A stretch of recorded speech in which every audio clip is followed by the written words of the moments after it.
आज की इस वीडियो में हम एक इंटेलिजेंस थ्योरी की बात करेंगे जिसका नाम है बहुबुद्धि सिद्धांत और इसको Gardner's theory of multiple intelligence कहा जाता है।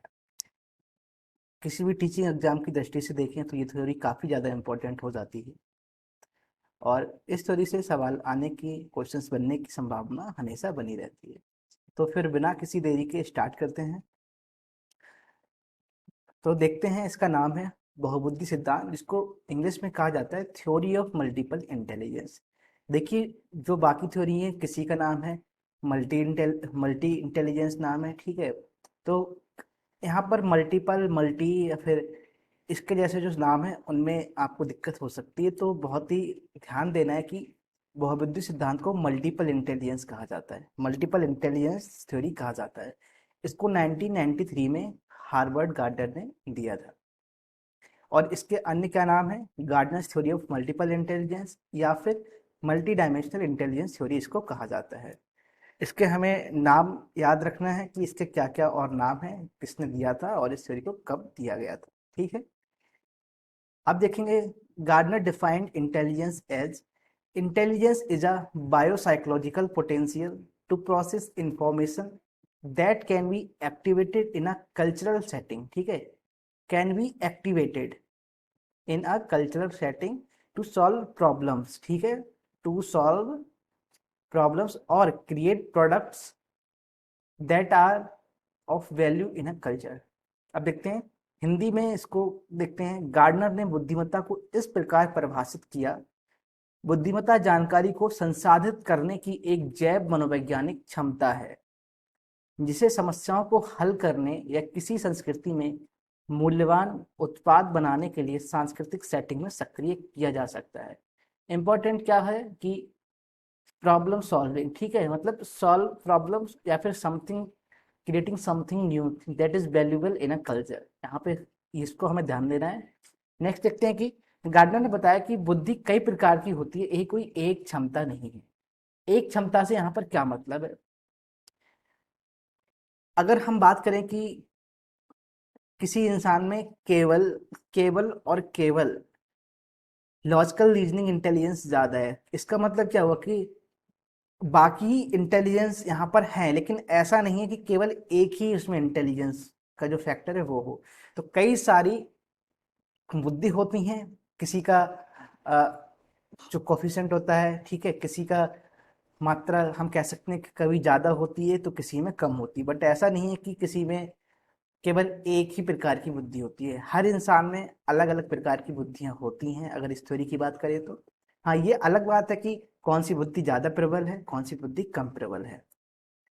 देखेंगे, इन्होंने 9 प्रकार की बुद्धियां बताई, जिनमें भाषाई बुद्धि, जिसको लिंग्विस्टिक इंटेलिजेंस कहा जाता है।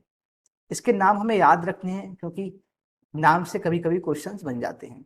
भाषाई बुद्धि, लिंग्विस्टिक इंटेलिजेंस, तार्किक गणितीय बुद्धि, जिसको लॉजिकल मैथमेटिकल कहा जाता है। स्थानीय बुद्धि, स्पेशियल इंटेलिजेंस।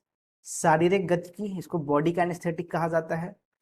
संगीत बुद्धि, म्यूजिकल इंटेलिजेंस। वैयक्तिक आत्म, इसको इंटरपर्सनल कहा जाता है। और वैयक्तिक अन्य, इंट्रापर्सनल। इंटरपर्सनल और इंट्रापर्सनल, इन सभी को हम अभी आगे डिटेल में पढ़ेंगे। 8 प्राकृतिक या नेचुरलिस्टिक। अब ये जो 9 बुद्धि हैं, ये स्टार्टिंग में बताई थी गार्डनर ने कि 9 तरह की बुद्धि होती हैं। लेकिन ये 9 और 10 नंबर ये क्या है?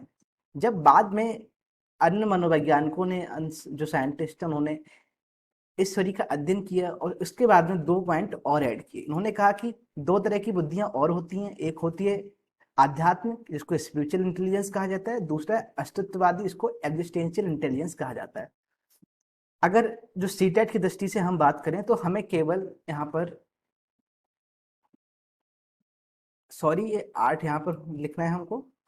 हमें केवल 8 बुद्धि कंसीडर करनी है। अगर सीटेट की बात करें हम, तो हमें 8 बुद्धि यहाँ पर पढ़नी है, ठीक है।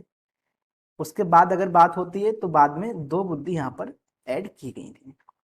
अब हम इन सभी तरह की बुद्धि को ध्यान से देखेंगे अलग अलग। पहले है भाषाई बुद्धि, इसको शाब्दिक बुद्धि कहा जाता है और इंग्लिश में इसका नाम है लिंग्विस्टिक इंटेलिजेंस। इस बुद्धि में क्या क्या चीजें आती हैं? इसमें रीडिंग से जुड़ी ही ability, hearing ability, speaking ability, writing ability, debating ability, discussion ability. ठीक है, इसका क्या मतलब हुआ? इसका मतलब हुआ कि कुछ बच्चे ऐसे होते हैं कि वो अच्छे से पढ़ सकते हैं, कुछ बच्चे ऐसे होते हैं कि वो अच्छे से नहीं पढ़ सकते हैं। ठीक है, कुछ बच्चे अच्छे से सुन सकते हैं। अच्छे से सुनने का क्या मतलब है? अच्छे से सुनने का मतलब है कि अगर टीचर ने कुछ भी चीज क्लास में बताई है तो कुछ बच्चे उसको अच्छे से सुन लेते हैं, समझ लेते हैं। वहीं कुछ बच्चे ऐसे होते हैं जिनमें ये एबिलिटी कम होती है, उसको समझ नहीं पाते हैं। कुछ बच्चे एकदम साफ बोलते हैं, अच्छा बोलते हैं, उनके जो शब्द चयन होते हैं वो अच्छे होते हैं, वोकैब अच्छी होती है। वहीं कुछ बच्चों में ये चीज कम होती है। राइटिंग देखते हैं, कुछ बच्चे काफी अच्छा लिखते हैं, जल्दी लिख लेते हैं, कुछ बच्चे फास्ट लिखते हैं। ठीक है, और कुछ बच्चे सही से नहीं लिख पाते हैं, शब्द चयन उनका अच्छा नहीं होता है। और डिबेटिंग की बात की जाए तो डिबेट अगर कर रहे हैं तो डिबेट का मतलब है, डिबेट और डिस्कशन जब होता है तो इसका मतलब है कि जो थॉट प्रोसेस है यहाँ पर ज्यादा तेजी से होता है, क्योंकि एक पॉइंट आया और आपको उसको काउंटर करना होता है, उसके आपको अगेंस्ट में बोलना होता है। ठीक है, काउंटर करना होता है इस पॉइंट को। तो यहाँ पर आपको जो शब्द हैं वो जल्दी जल्दी आपके माइंड में आने चाहिए, जो पॉइंट्स हैं वो आने चाहिए। ठीक है, तो किसी में डिबेटिंग, कुछ बच्चे डिबेट कर पाते हैं अच्छे से, कुछ नहीं कर पाते हैं। वहीं डिस्कशन के साथ भी ऐसा ही होता है। तो भाषाई बुद्धि में ये केवल हम इन चीजों को कंसीडर करते हैं कि इन अगर ये चीजें हैं तो इनके बेसिस पर ही हम भाषाई बुद्धि, शाब्दिक जो बुद्धि है उसको हम कंसीडर करते हैं। अब एग्जाम्पल की बात करें तो एग्जाम्पल में जो पोइट होते हैं, कवि होते हैं, राइटर होते हैं, जो लेखक होते हैं, उनमें भाषाई बुद्धि या शाब्दिक बुद्धि ज्यादा होती है, क्योंकि उनका काम होता है शब्दों के साथ खेलना। वो जो पोइट होते हैं वो शब्दों से, कुछ शब्दों से ही क्या करते हैं, एक अच्छी पोएम बना देते हैं। राइटर होते हैं वो शब्दों से ही एक अच्छी कहानी, एक उपन्यास लिख देते हैं। शब्द वही होते हैं, भाषा भी वही है, बट पोइट और राइटर ऐसे हैं कि शब्दों का बहुत ही अच्छे तरह से चयन करके बहुत ही एक अच्छा प्रोडक्ट बना देते हैं। एग्जाम्पल देखते हैं, हरिवंश राय बच्चन। हरिवंश राय बच्चन जिनकी एक कविता है जो कि हो सकता है कि सभी ने पढ़ा हो, जिसका नाम है नीड़ का निर्माण फिर। वहीं रविन्द्रनाथ टैगोर, स्वामी विवेकानंद। रविन्द्रनाथ टैगोर को कई सारे अवार्ड भी इनको मिले थे, और स्वामी विवेकानंद, इनके बारे में भी हम जानते हैं। तो ये तो हो गई भाषाई बुद्धि। नेक्स्ट है तार्किक गणितीय बुद्धि। इसको लॉजिकल मैथमेटिकल कहा जाता है। तार्किक गणितीय, इसको हम ऐसे समझ लेते हैं कि कुछ बच्चे जो मैथ के सवाल होते हैं, जो क्वेश्चंस होते हैं, ठीक है, या फिर जो लॉजिक्स होते हैं, उनको कुछ बच्चे तो तेजी से अच्छे से समझते हैं, कुछ बच्चे उनको नहीं समझ पाते हैं जल्दी। मतलब कुछ बच्चे क्वेश्चन को जल्दी सॉल्व कर देते हैं, कुछ बच्चे जल्दी उसको जल्दी सॉल्व नहीं कर पाते हैं। तो यही एबिलिटी आगे चल के, अगर एक ही एबिलिटी पे काम किया जाए तो काफी जो एबिलिटी है वो बढ़ती चली जाती है। इसका एग्जाम्पल है मैथमेटिशियंस, जो गणितज्ञ हैं, जो साइंटिस्ट हैं, उनमें तार्किक गणितीय एबिलिटी ज्यादा होती है।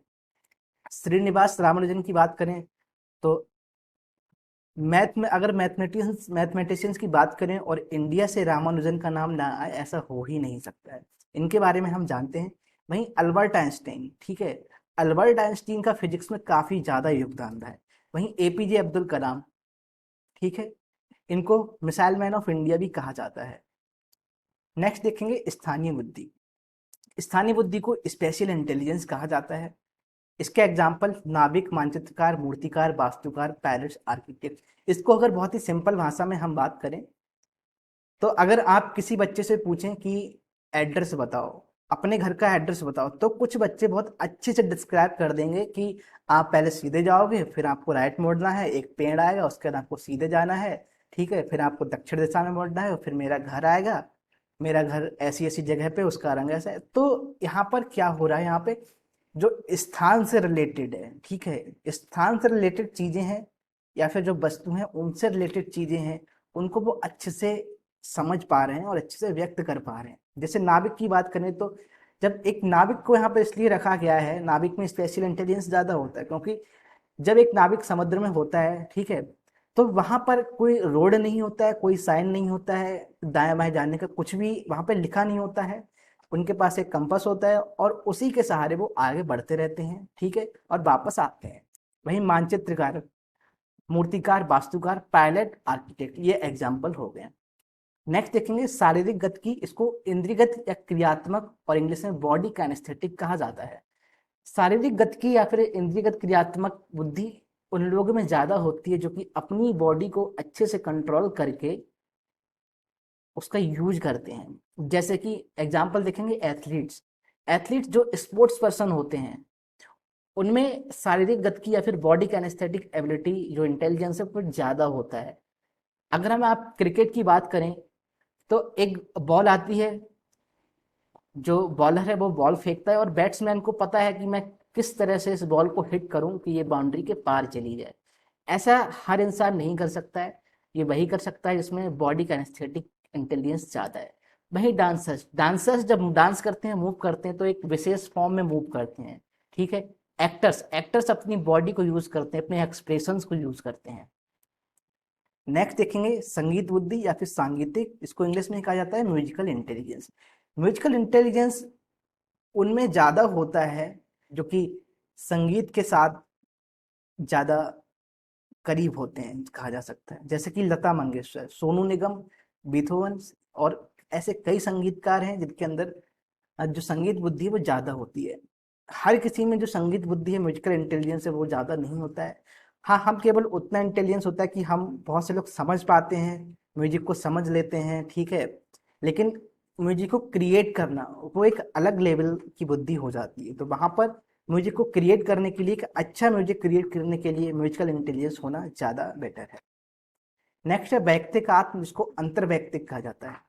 अंतर्वैयक्तिक या फिर व्यक्तिक आत्म को इंट्रापर्सनल कहा जाता है। इसको बहुत ध्यान से देखना है, ये है इंट्रापर्सनल और यह है इंटरपर्सनल।